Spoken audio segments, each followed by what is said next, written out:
Condannato per tentato omicidio a Cavarzere, ha cosparso di benzina la moglie per darle fuoco, ma il figlio ha nascosto l'accendino consentendo ai carabinieri di bloccarlo. A cercare gli assassini del barman 25enne Sergiu Tarna, ucciso per motivi di droga la sera del 30 dicembre con un colpo di pistola alla tempia, anche le telecamere termiche installate sul drone dei vigili del fuoco. Fuggito un anno dopo la condanna per estorsioni e rapine, i carabinieri lo scovano a Povegliano, pericoloso ex esponente della Mala del Brenta bloccato in un blitz notturno in azioni ROS e corpi speciali del GIS dei carabinieri. Sono giorni di angoscia e speranza per la famiglia di Alberto Trentini, ancora in prigione a Caracas, in attesa di notizie dal Venezuela. Domani la mobilitazione per chiedere la liberazione del cooperante. Per la Procuratoria di San Marco, quello appena concluso è stato un anno molto positivo per il mantenimento e il restauro della Basilica Cattedrale di San Marco. Il primo procuratore annuncia importanti novità. Tra le tante iniziative per l'Epifania, una delle più suggestive è stata la regata delle Befane in Canal Grande, con arrivo sotto una calza gigante appesa al ponte di Rialto.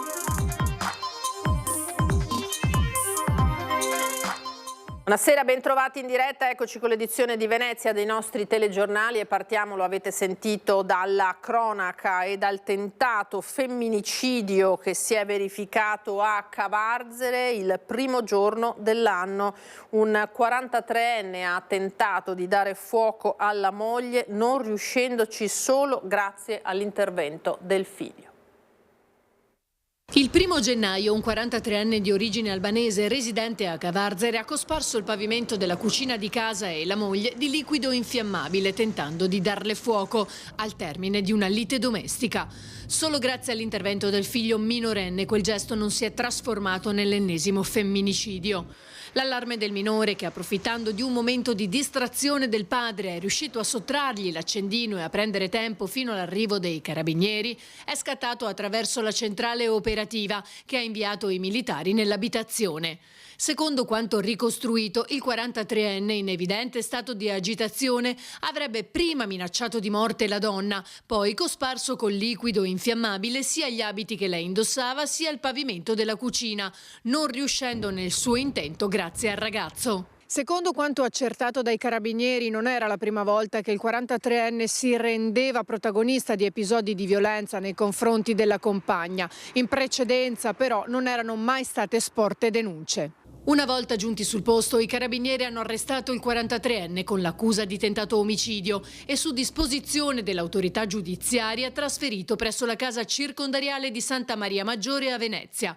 Sconcertato il sindaco Munari che commenta. Un gesto, chiamiamolo così, eroico da parte di questo ragazzino minorenne che è riuscito a salvare la mamma e ad evitare ovviamente conseguenze molto più tragiche. Non voglio e non vorrei che il nome di Cavarzere venisse affibbiato questa nomea di una città dei femminicidi e quindi qualora e quando, e mi auguro ci sarà a breve un processo penale nei confronti di questo soggetto, è mia intenzione costituire parte civile, ovviamente chiedere un risarcimento per i danni d'immagine alla città di Cavarzere ed eventualmente investire questa somma ottenuta a titolo di risarcimento per dei progetti sociali e dei progetti di reinserimento per le vittime di violenza.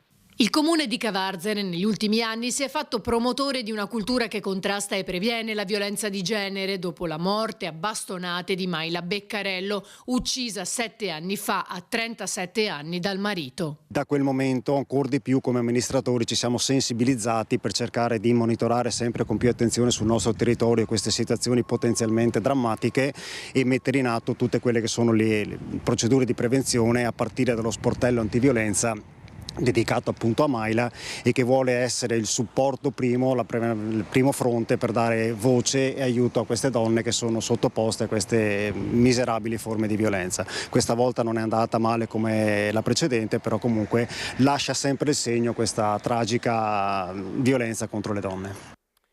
E continuano le indagini sull'omicidio del barman 25enne Sergiu Tarna, i carabinieri di nuovo nei terreni a cavallo tra Mira e Venezia, da cui potrebbero emergere delle novità sul delitto.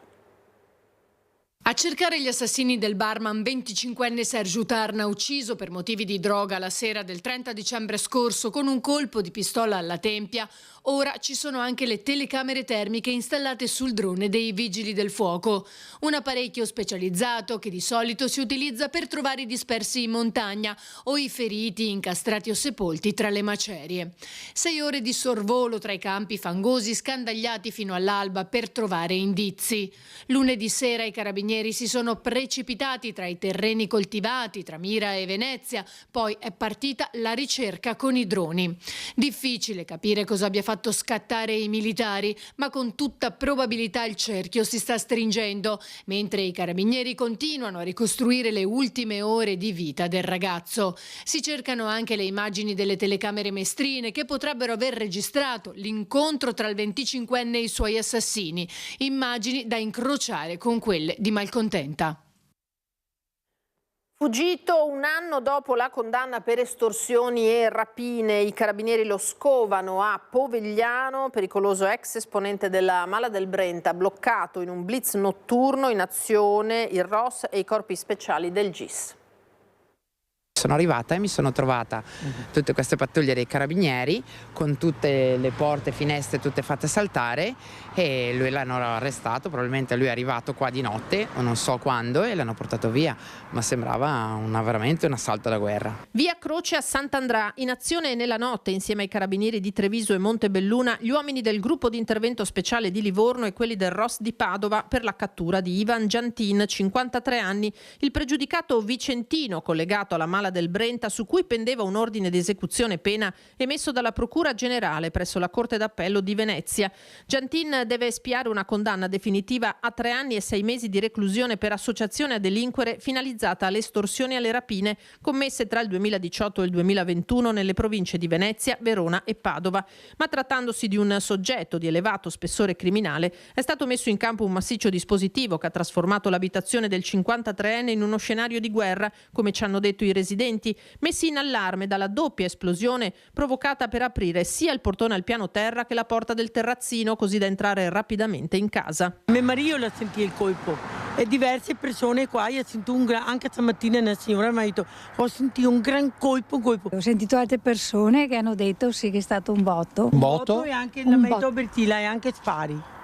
Però l'autoambulanza e i carabinieri. Nessuno sparo è stato in realtà esploso. I militari del nucleo operativo e radiomobile della compagnia di Montebelluna e del reparto operativo del comando provinciale, supportati nel blitz dalle squadre speciali, hanno trovato il 53enne a letto. Lo scorso ottobre era sfuggito a un primo tentativo di cattura nella sua abitazione di Rubano, nel Padovano, scappando dalla finestra e rendendosi poi irreperibile. Gli investigatori sapevano che aveva trovato rifugio nel suo ex domicilio di Povegliano, dove è stato alla fine localizzato e arrestato. A riportarlo qui forse proprio il legame con i suoi gatti e il suo cane. Giantin non era armato e non ha cercato di reagire. Ai militari ha detto che stava pensando di costituirsi, che per lui, che in carcere c'è stato a lungo, altri 3 anni e mezzo non sarebbero pesati. L'operazione è stata gestita dall'Arma nella massima sicurezza, visto il soggetto. Agli inizi degli anni 2000 Giantin era rimasto coinvolto in un conflitto a fuoco con i militari dell'Arma a Ferrara, nel corso del quale era rimasto ferito gravemente un carabiniere. Nel 2021 era nuovamente salito alle cronache per aver riorganizzato e diretto un gruppo di storici affiliati alla Mala del Brenta allo scopo di commettere estorsioni e rapine, reati per i quali è stato poi condannato. Il 53enne si trova ora rinchiuso in carcere a Treviso, dove sconterà la sua condanna. Ora il caso di Alberto Trentini, perché sono giorni di angoscia e allo stesso tempo di speranza per la famiglia del cooperante veneziano ancora in prigione a Caracas in attesa di notizie dal Venezuela. Intanto domani la mobilitazione per chiedere la liberazione di Alberto farà tappa ancora a Mestre. Chiediamo a tutti di rispettare la consegna del silenzio indicata da Palazzo Chigi ed evitare qualunque strumentalizzazione, perché ogni parola sbagliata potrebbe compromettere la liberazione di Alberto. Ringraziamo tutti per la comprensione e la solidarietà di questi momenti. Attraverso una nota dell'avvocato Alessandra Ballerini, la famiglia Trentini chiede rispetto massimo e silenzio, specificando che sono giornate di angoscia e speranza, nell'auspicio di poter al più presto riabbracciare il loro caro, il cooperante veneziano originario del Lido di Venezia, Alberto Trentini, detenuto da oltre un anno in Venezuela dal 15 novembre 2024, senza alcuna accusa formale. Intanto la mobilitazione di piazza continua spontanea, dai centri sociali ai coordinamenti studenteschi, dal laboratorio Pandora al Partito Democratico. Giovedì alle ore 18 in via Palazzo a Mestre la mobilitazione chiederà la democrazia e un intervento urgente per riportare a casa il cooperante del Lido. Imprigionato a Caracas, il coordinatore nazionale di Articolo 21 Giuseppe Giulietti, giornalista veneziano, è sempre al fianco della famiglia anche in questi momenti. Maduro, un dittatore intollerabile e insopportabile, è stato bloccato. Ma adesso a noi interessa la sorte dei detenuti, migliaia di detenuti, e tra questi non dimentichiamolo mai Alberto Trentini, il cooperante veneziano da mesi e mesi fermo nel carcere. Prudenza, silenzio e preghiera per i genitori di Alberto che nel giorno dell'Epifania, come ogni domenica, hanno partecipato con intensità, dignità e discrezione alla Santa Messa officiata da Don Renato Mazzuia, in cui si è pregato anche per la liberazione di Alberto. Sono ore preoccupanti, angoscianti, anche a casa Trentini, perché non sanno quello che potrà accadere di momento in momento e arrivano notizie contraddittorie. Noi possiamo fare una sola cosa: continuare a chiedere la liberazione di Alberto e abbracciare fortissimamente, proprio in questo momento, mamma Armanda e papà Ezio. I vigili del fuoco sono intervenuti intorno alle 10:30 di questa mattina a Quarto d'Altino per soccorrere un camionista che si era ribaltato col tir a Redenta. L'autista è riuscito a uscire autonomamente dall'abitacolo prima dell'arrivo dei soccorsi ed è rimasto illeso. Le squadre hanno quindi provveduto alla messa in sicurezza del veicolo e dello scenario incidentale. Sul posto la polizia locale per i rilievi del sinistro e il suo 118, di certo lo vedete anche dalle immagini, un intervento non semplice. Voltiamo pagina, andiamo in comune a Venezia perché sarà sulla conversione turistica di un'area della Giudecca la prima battaglia del 2026 in Consiglio Comunale tra maggioranza e opposizione, tensioni anche per le tante richieste di alberghi che si ampliano comprando le case vicine. Invitiamo la città a dire che questa città non si svende, questa città non è un B&B, questa città non è un albergo. L'ex Scalera deve andare alla città, deve andare ai residenti. Assemblea sociale per la casa, consulta civica per la casa e OCCIO, osservatorio civico sulla casa e la residenza hanno già lanciato la mobilitazione per il 15 gennaio, quando il Consiglio Comunale di Venezia affronterà il primo tema politico di rilievo del nuovo anno. Quale deve essere il destino dell'area dell'ex Scalera alla Giudecca? Ospitare case e un parco pubblico come da progetto originario o essere occupato per la maggior parte da camere d'albergo e spazi per il relax dei turisti?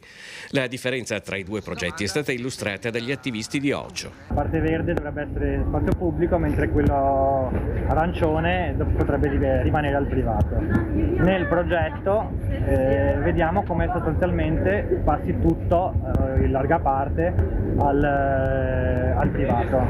Ci si domanda invece il comune cosa fa per tutelare l'interesse pubblico. La monocultura turistica in cui è finita Venezia ha pervaso ogni aspetto della città, al punto che anche le prossime battaglie politiche di un consiglio comunale, che peraltro si avvia a fine mandato, non potranno che vertere sullo stesso argomento.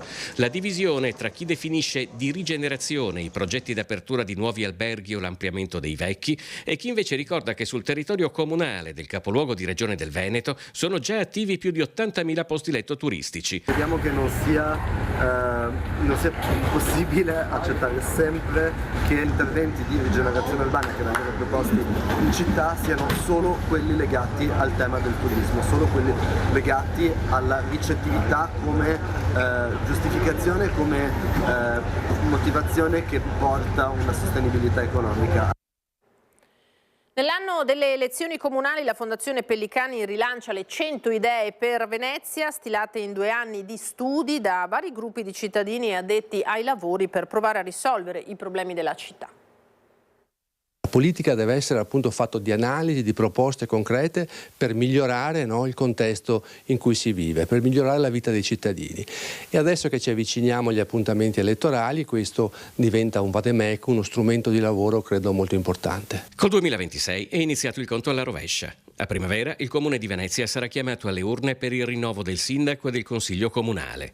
Mancano ancora la data ufficiale e i candidati, ma sul tavolo ci sono già 100 proposte arrivate dopo 2 anni di studi, analisi, laboratori e seminari. Da professori, da accademici, ricercatori, a professionisti, rappresentanti di associazioni, di sindacati, a semplici cittadini interessati al destino di Venezia. Questa è la cosa, la ricchezza di questo progetto, questo lungo viaggio nella città che abbiamo fatto con al centro le persone. Dal problema della casa alle difficoltà del lavoro, dall'allarme sicurezza alla crisi del commercio, dal calo demografico al turismo di massa, gli argomenti sono arrivati dopo un'analisi scientifica condotta anche con la collaborazione di Ca' Foscari, che ha rivelato una situazione poco soddisfacente. Di Venezia se ne discute da tanti anni. Io credo che però intanto bisogna dare una risposta ai cittadini in termini di residenza, in termini di servizi, in termini di integrazione, no, tra le popolazioni che si sono insediate in città negli ultimi tempi. E poi il grosso polo resta Porto Marghera, che deve avere una nuova vita legata appunto a tutte le attività green, legata all'idrogeno, a tutte queste politiche che vanno sviluppate, ma su questo serve un forte intervento dell'amministrazione pubblica ma anche dei privati. 100 idee per Venezia sono state raccolte in un volume dalla Fondazione Pellicani. Alcune idee, come quelle di rigenerazione urbana per rendere più accogliente e fruibile la città, sarebbero realizzabili da subito. Altre invece richiedono un piano almeno a medio termine, per esempio variare un'economia che da decenni è orientata solo sul turismo. Trasformare Venezia da città simbolo dell'overtourism a capitale mondiale del turismo sostenibile. Investire tutte le risorse pubbliche che derivano dal turismo, dai vari ticket che ci sono, sui cittadini, fare una politica sulla casa e poi la proposta è quella anche di avere una cornice legislativa adeguata. Per la Procuratoria di San Marco, quello appena concluso è stato un anno molto positivo per il mantenimento e per il restauro della Basilica di San Marco, col primo procuratore che annuncia importanti novità.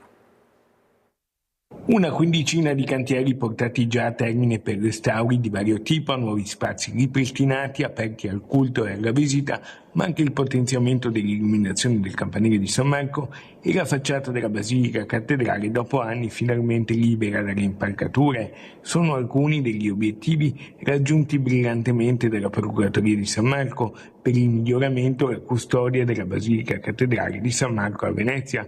Il merito è del Consiglio di Procuratoria, guidato dal primo procuratore avvocato professore Bruno Barel, con il proto architetto professore Mario Piana, ma va anche a tutti gli operai, maestranze che si occupano quotidianamente della Basilica. Le parole di Barel. Siamo molto contenti, abbiamo fatto una quindicina di restauri, abbiamo riaperto dei luoghi chiusi della Basilica, abbiamo restituito la facciata alla città e quindi questo è il merito di tutti i nostri collaboratori. Abbiamo dai custodi agli operai, ai restauratori, del personale formidabile. Senta, se non aspettava così il primo anno di mandato. Sì, questo è il primo anno.